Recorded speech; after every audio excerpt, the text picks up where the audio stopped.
हमारे देश के नेताओं के अपने बच्चे तो बड़े बड़े स्कूल्स और फॉरेन यूनिवर्सिटीज तक पहुंच जाते हैं, लेकिन आम घरों के बच्चों को अपने हक के लिए भी सड़कों पर संघर्ष करना पड़ता है। और ये बच्चे अपनी आवाज उठाना तो दूर, अपना बचपन तक नहीं बचा पा रहे। ट्रैफिक सिग्नल पर आपकी गाड़ी का शीशा खटखटाता हुआ वो छोटा बच्चा, जिस उम्र में उसके हाथ में किताब होनी चाहिए थी, उस उम्र में उसके हाथ आपके सामने फैले हुए हैं। लेकिन इसी देश की एक नेता, इकलौती महिला मुख्यमंत्री, जिनकी नजर इन बच्चों पर पड़ी, अब दिल्ली सरकार ने इन्हीं बच्चों को लेकर चाइल्ड बेगर फ्री दिल्ली कैंपेन लाने का फैसला किया है, जो दिल्ली के सभी 13 डिस्ट्रिक्ट्स में चलाने की तैयारी है। डीसीपीसीआर, एनजीओज और चाइल्ड वेलफेयर कमिटीज इसके साथ काम करेंगे, लेकिन ये मत सोचिए कि इन्हें सरकार जबरन हटा देगी। पहले इनके पेरेंट्स की काउंसलिंग की जाएगी, ये समझा जाएगा कि बच्चा आखिर भीख मांगने तक पहुंचा क्यों, फैमिली की प्रॉब्लम्स क्या है और उनके लिए बेहतर अल्टरनेटिव क्या हो सकता है।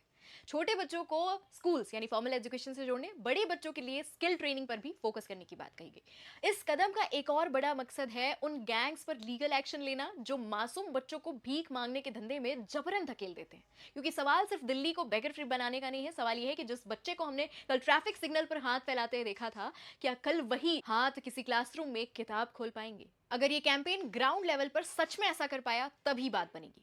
पर एक बात तो माननी पड़ेगी कि जिस तरह से रेखा गुप्ता सरकार दिल्ली के उन मुद्दों पर काम कर रही है जिन पर किसी ने सोचा ही नहीं, उसको देखते हुए लगता है कि दिल्ली की कमान सही हाथों में है।